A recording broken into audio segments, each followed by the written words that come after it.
এই কোরআনের বর্তমান আল্লাহ পাক এত বিশাল বাড়িয়ে দিয়েছেন, এই কোরআনের সংস্পর্শে এসে মানুষ জিরো থেকে হিরো হয়ে যায়, আর এই কোরআন থেকে দূরীভূত হওয়ার কারণে মানুষ হিরো থেকে জিরো হয়ে যায়।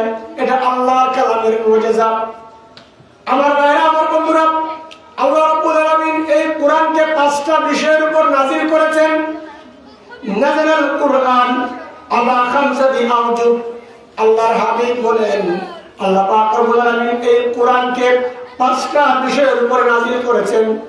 নাম্বার 1 হচ্ছে হালাল, তোমরা দুনিয়াতে হালালকে হালাল মানবে। 2 নাম্বার হচ্ছে হারাম, তোমরা হারামকে মেনে চলবে, হারাম জিনিস তোমরা ভক্ষণ করবে না, হারাম খাবার তোমরা খাবে না, হারাম থেকে তোমরা বিরত থাকবে। 3 নাম্বার আল্লাহ পাক বলেন মুহকাম ওয়াতাব, আল্লাহ রাব্বুল আলামিনের দেওয়া আইন আকীদা, আইন কানুন সমস্ত বিষয়ের উপর আল্লাহ পাক কোরআনে যা যা বর্ণনা করেছেন তার উপর বিশ্বাস করা, তার উপর মেনে চলাকে বলা হয় মুহকাম।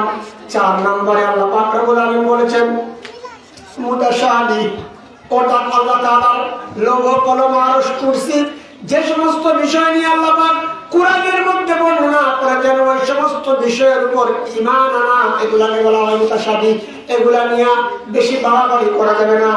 5 নম্বরে আল্লাহ পাক বলছেন আমসাল, অর্থাৎ এই কোরআনে আদম আলাইহিস সালাম থেকে নিয়ে শুরু করে আজ পর্যন্ত রাসূলুল্লাহ সাল্লাল্লাহু আলাইহি ওয়াসাল্লামের আগ পর্যন্ত যত জাতির উত্থান পতন হয়েছে এই সমস্ত বিষয়ের উপর, এই সমস্ত শিক্ষণীয় ঘটনার উপর ঈমান আনা এবং তা থেকে শিক্ষা নেওয়া।